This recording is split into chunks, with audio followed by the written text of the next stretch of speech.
ETF index mutual funds నేర్చుకుని stock మార్కెట్లో రాణించాలనుకుంటున్నారా? వెంటనే ఈ నెంబర్కి కాల్ చేయండి. నమస్తే, వెల్కమ్ టు సుమన్ టీవీ. నేను పద్మిని. ప్రస్తుతంతో పాటు chartered accountant and social analyst CA Nagarjuna Reddy గారు మనతో పాటు ఉన్నారు. మాట్లాడదాం. సార్ నమస్తే. సార్ నమస్తే అమ్మా పద్మిని. సార్, బంగారానికి సంబంధించి అసలు ఎన్ని వీడియోలు చేసినా, ఎన్నిసార్లు ఎంతమంది అనలిస్టులు మాట్లాడినా ఇంకా ఈ ప్రశ్న అడుగుతూనే ఉంటారు. బంగారం రేటు తగ్గుతుందా? ఒక్కోసారి ఎప్పుడైనా అత్యుత్సాహంతో ఎవరైనా ₹1,00,000 వచ్చేస్తుంది, ఇంకా తగ్గిపోతుంది అని అంటే దానికి వేలల్లో వ్యూస్ వస్తూ ఉంటాయి. ఒక అనలిస్ట్గా చెప్పండి, వాట్ ఈజ్ రియాలిటీ? అసలు నిజంగానే బంగారానికి సంబంధించి అది ఇంతలాగా పడిపోయే పరిస్థితి ఉంటుందా? అలా బంగారం రేటు పడిపోతే మరి ఎకానమీ ఏమవుతుంది అనే లాజిక్ కూడా ఒకసారి మనం మాట్లాడుకోవాలి. అసలు బంగారం మీద what is your analysis sir? Point number 1, బంగారం రేటు పెరగడమో తగ్గడం అనేటువంటిది మీ చేతుల్లో నా చేతుల్లో లేదు, మర్చిపోండి దాని గురించి. పాయింట్ నెంబర్ 2, ఇది మాఫియాల చేతుల్లో మాత్రమే ఉంటుంది. పాయింట్ నెంబర్ 3, వాళ్ళు ఎంతమంది ఉంటారు? తిప్పి కొట్టి 10 మంది కంటే ఎక్కువ ఉండరు. ప్రపంచాన్ని శాసిస్తున్నారు. దీని కాన్సన్ట్రేషన్ అంతా కూడాను లండన్లో, దుబాయ్లో మాత్రమే ఉంటుంది. రేట్లు అనేటువంటిది అక్కడ ఉండేటువంటి వాళ్ళే డిసైడ్ చేస్తారు. అది మీ చేతుల్లో నా చేతుల్లో లేదు. దాన్ని ఎట్లా ప్రపంచం మొత్తం ఆమోదిస్తోంది? వాళ్ళు డిసైడ్ చేయడం ఏంటి? వాళ్ళ ఇష్టం అండి, వాళ్ళు అలాగే చేస్తారు. వాళ్ళ చేతిలో పెట్టుకున్నారు, వాళ్ళు అలాగే చేస్తారు. మీరు గట్టిగా కనుక ఏమైనా కనుక మాట్లాడగలరా అంటే మాట్లాడలేరు. నిజంగానే కనుక మీరు కనుక మాట్లాడారు అనేసి అంటే మటుకు మీ మెడకాయ మీద తలకాయ ఉండదు, అంత దూరం పెడతారు. పెద్ద మాఫియాలు అనమాట. ఈ మధ్య బంగారం రేటు అదే పనిగా ఎందుకు పెరిగింది అనేసి అంటే వాళ్ళు చేసిన పనే.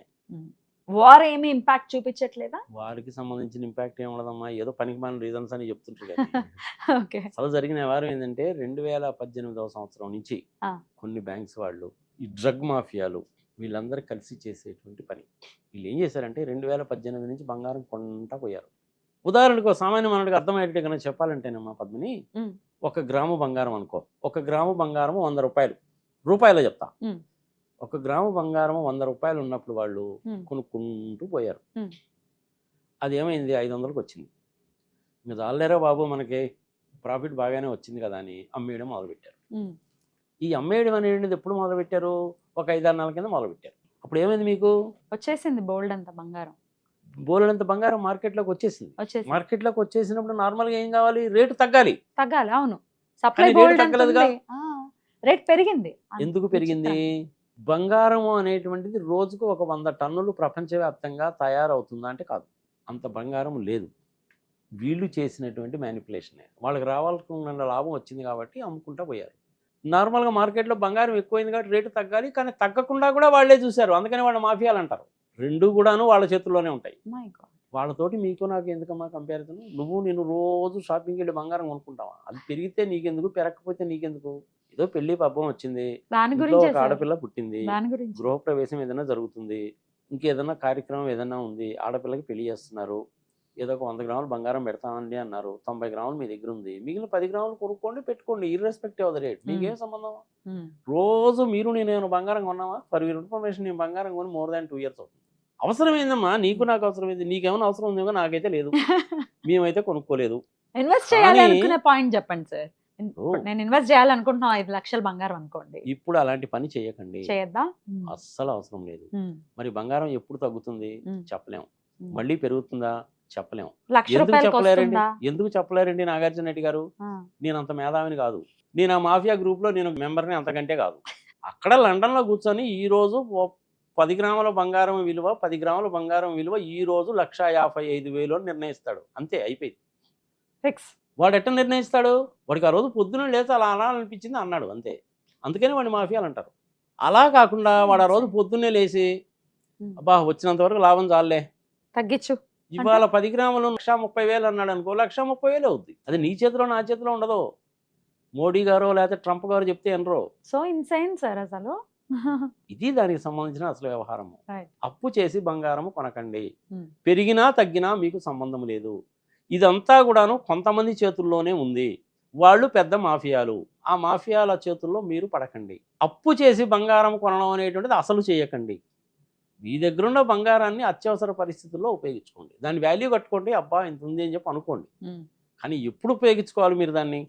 ఒక ఇల్లు కట్టుకోవడానికో, ఒక పెళ్లి చేయడానికో, అట్లాంటి వాటికి మాత్రమే ఉపయోగించుకోండి. మీ పిల్లల్ని ఎక్కడన్నా అమెరికానో లేకపోతే కెనడానో చదువు కోసం పంపించాలి. బంగారాన్ని అమ్మకండి, బంగారాన్ని తాకట్టు పెట్టండి. ఉమ్. ఆర్బీఐ వాళ్ళ కొత్త గైడ్ లైన్స్ వచ్చినాయి, అవును. 85% ఇస్తున్నారు కదా ఇప్పుడు. అవును. అలాంటప్పుడు బంగారాన్ని ఉపయోగించుకోండి, ఉమ్. తాకట్టు పెట్టండి, అమ్మకండి. ఉమ్. Point number 1. ఉమ్. గవర్నమెంట్ ఆఫ్ ఇండియా వాళ్ళు కూడాను మనకు డాలర్లు తగ్గితే, డాలర్లు లేవు అంటే 15 రోజులకు మించి మన దగ్గర డాలర్లు లేవమ్మా, ఆయిల్ కానీ ఇంకోటి కానీ కొనుక్కోవడానికి. అలాంటి పరిస్థితుల్లో మనము 300 టన్నుల బంగారం బ్యాంకులో తాకట్టు పెట్టి డబ్బులు తెచ్చుకున్నాం. పివి నరసింహారావు గారు వచ్చిన తర్వాత తీసుకొచ్చినటువంటి గ్లోబలైజేషన్ ప్రాసెస్లో, సరళీకృత విధానాల్లో మనకు బాగా ఫారిన్ కరెన్సీ వచ్చేసింది. ఉమ్. ఈ రోజు మనకి ఇండియాలో ఫారిన్ కరెన్సీ అంటే $700 బిలియన్ ఫారిన్ కరెన్సీ ఉంది. ఫారిన్ కరెన్సీ అంటే అందులో డాలర్స్ ఉంటాయి, పౌండ్స్ ఉంటాయి, యూరోస్ ఉంటాయి, బాండ్స్ ఉంటాయి, అమెరికన్ ట్రెజరీ వాళ్ళ బాండ్స్ ఉంటాయి, బంగారం ఉంటుంది, వజ్రాలు కూడా ఉంటాయి అందులో. ఓకే. ఇవన్నీ వాటిని కలిపి utilize ఫారిన్ రిజర్వ్స్ అంటారు. ఓకే. మనం భయపడాల్సిన పనే లేదు. ఏ భారతీయుడు కూడాను ఫారిన్ రిజర్వ్స్ గురించి ఆలోచించాల్సిన పనే లేదు. ఉమ్. బంగారాన్ని మీరు ఆ విధంగా ఉపయోగించుకోండి. Hmm. దయచేసి బంగారంతో మీరు గ్యాంబ్లింగ్ చేయకండి, మీరు నష్టపోతారు. Hmm. షేర్ మార్కెట్తో గ్యాంబ్లింగ్ చేయకండి, నష్టపోతారు. Yes sir. అయితే బంగారం ఎటువంటి పరిస్థితుల్లో అమ్మద్దు అమ్మద్దు. అని చెప్తున్నారు. ఉంది బంగారం, దాన్ని అలా ఉంచుకోవటమే. అంతే.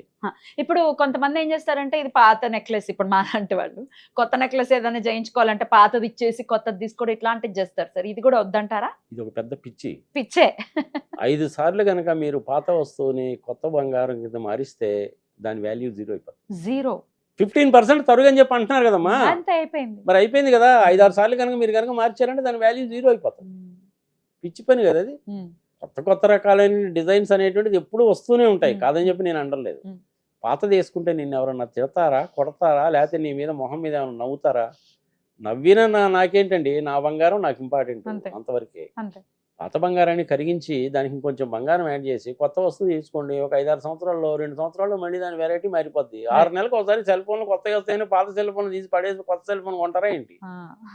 అలాంటి పనులు చేయకండి. ఎవడైనా సరే బంగారం షాప్లోకి వెళ్ళినప్పుడు తూకం ఎంచుకున్నప్పుడు 10% కంటే ఎక్కువ కనుక తరుగు అంటే ఇమీడియట్ గా షాపులో నుంచి బయటకు వెళ్ళిపోండి. 10% మించి పెట్టద్దు తరుగు మీద. ఈ డెఫినెట్ గా తరుగుపోతుంది, ఎంతో కొంత తరుగు ఉంటుంది. కానీ 15% 20% తరుగు మటుకు ఉండదు, అది పచ్చి మోసం. Okay, right sir. చాలా బ్యూటిఫుల్ గా ఎక్స్ప్లెయిన్ చేశారు. అంటే ఖచ్చితంగా సామాన్యులకు అర్థం కావాలి ఏం చేయాలి, బంగారం విషయానికి సంబంధించి మనం ఆలోచించాలా ఆలోచించకూడదా అనేది చాలా సరళంగా తెలియజేశారు. కృతజ్ఞతలు సార్. ఒకే ఒక సెంటెన్స్ లో చెప్పాలంటే, మాఫియా గ్యాంగుల చేతిలో పడద్దు. మీ దగ్గర ఉన్న బంగారాన్ని అలాగే ఉంచుకోండి. బంగారం కొనాలి, రోజు కొనాలి, రోజుకో గ్రామ్ కొనాలంటే పిచ్చి ఆలోచన మానేయండి. అప్పు చేసి అసలు కొనమాట. Right, beautiful explain sir. Thank you so very much. నమస్తే సార్. నమస్తే.